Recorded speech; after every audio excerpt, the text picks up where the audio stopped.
Welcome to Aegis Property Group's quarterly owners update. Now, the strong message today is that tenant activity and transaction volume is very lethargic.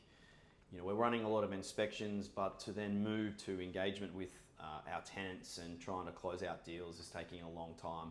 That could be put down to the looming federal election, but what we believe the real underlying cause is the significant rental growth the Brisbane Fringe has received over the last probably year. Now, it's fair and reasonable that rents have increased in line with vacancy looming, but we've now lost our value proposition, and I think that's really been highlighted by a number of tenants appointing tenant representation late on in the negotiation piece with groups. And there's a handful of examples of that recently. And when we're speaking to tenants around why they're then appointing a tenant rep so far down the track, is because they're just not getting the value out of the deal. And what they're really wanting is someone to represent them to justify where rents have got to.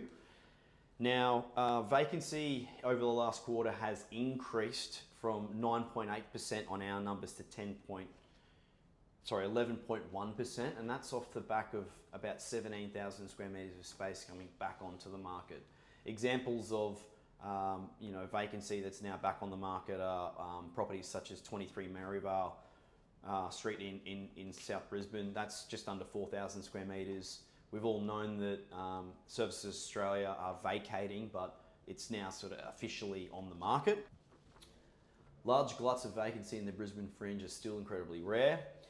There's only 5 vacancies that can provide over 3,000 square metres of contiguous space. That includes 2 options in South Brisbane, being Mobo and 23 Maryvale Street, 825 Ann Street, 153 Campbell Street in Bowen Hills, and then 393 MacArthur Avenue in Hamilton. The state government have also been really active this year, and I think we've run something like 20,000 square metres worth of inspections, but have had no further engagement. The feedback that they've provided us on a number of options in the outer suburban or metro areas is that they just can't justify the rents up to sort of the mid sixes. We believe those rents are fair and reasonable, and think that it's only fair that with the tightening of the market, that rents are increasing, as I know you would agree with. But that's the feedback that we're getting from the state government, which is probably in line with what we're saying before around the value proposition in the Brisbane Fringe. The good news is that the engineering sector is starting to fire. We're running a number of project requirements around the Brisbane Fringe. The most active one right now is with the Sunshine Coast Rail project, with a number of the majors looking for up to about 1,500 square metres. That's like the Accionas, CPB contractors of the world. The other industry that's really firing right now is the co-working and serviced office sector.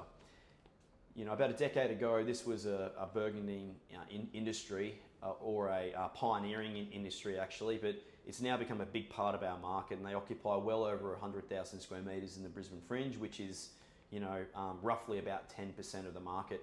They're now experiencing great levels of occupancy, and now looking at 2026 and 2027 for new moves and new locations. And that's really exciting because they're a logical target for pre-commitment to new builds.